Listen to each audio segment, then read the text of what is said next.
Good morning, ladies and gentlemen. Today we're going to start our unit of poetry for this quarter. And I'm excited to say we're starting with Mi Madre by Pat Mara and Mother to Son by Langston Hughes. I've come to love Mi Madre in its wonderful form, and I've loved Mother to Son since it was brought to my attention as a junior high student just like yourselves.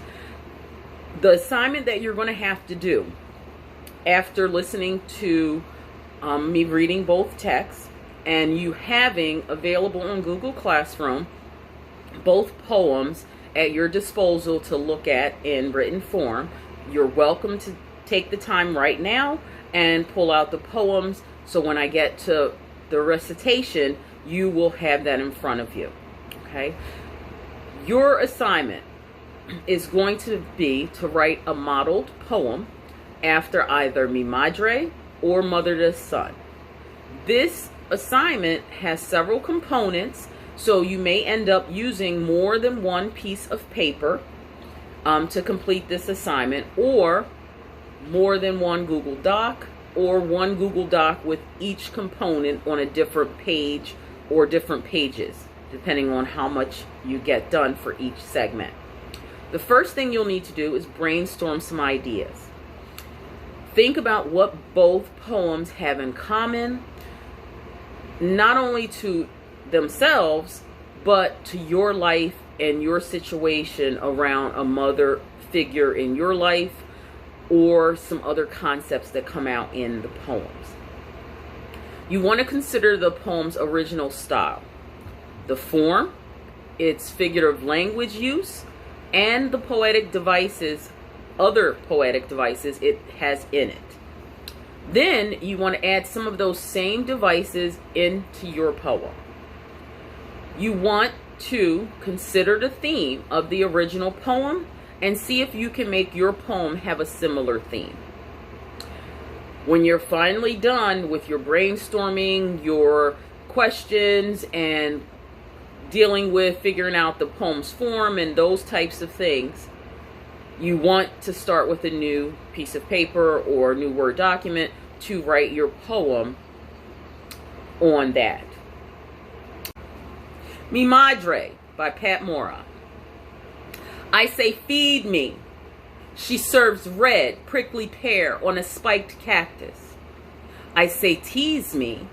She sprinkles raindrops in my face. I say frighten me. She shouts thunder and lightning. I say comfort me. She invites me to lay on her firm body. I say heal me. She gives me manzanilla, oregano, dormillion. I say caress me. She strokes my skin with her warm breath. I say make me beautiful. She offers turquoise for my fingers and a pink blossom for my hair. I say sing to me. She chants lonely women's songs. I say teach me. She endures glaring heat, numbing cold, frightening dryness. She, desert mother. She, strong mother. Thank you. There are several themes that come about when we look at this poem. I want you to think about who is the mother that Pat Mara is talking about. Is it actually a mother, or is it a metaphor for another item that could have similarities, many similarities to an actual mother? I definitely want you to think about that. How many stanzas does this poem have? Keep that in mind. There's repetition. I say, she, as though each stanza has an I say and then a she. Okay? How can you compose your poem to have a similar form to the one that Miss Mara created? Now, at this time, I'm going to read Mother to Son to you.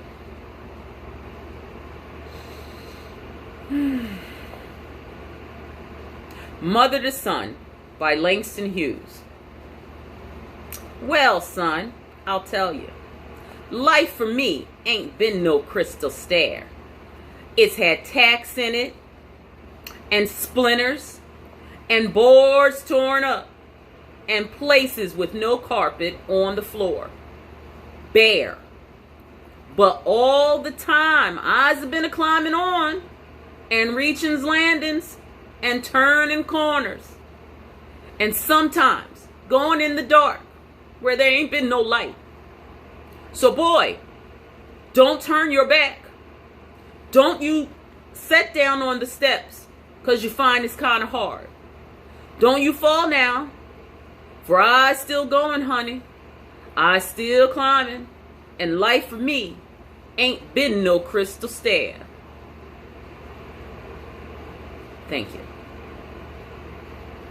So, as I recited the poem, you might have noticed I took on a different persona when I started reading the poem, because it is a mother to a son having a conversation. And the time period that Langston Hughes was writing this perceives that this may have been an older woman. It doesn't have to be an older woman as a mother. Okay, it could be a mother of a teenager, so not old, but definitely has some wisdom behind her experiences that she's dealt with in her life. What are some of the things that she's trying to tell her son? And why is it important for her to tell her son these things? Please keep that in mind as you're thinking of ways that you can talk to your future son or future daughter. You can be very creative with your poem modeled after this poem, because there are endless possibilities. Thank you for your attention.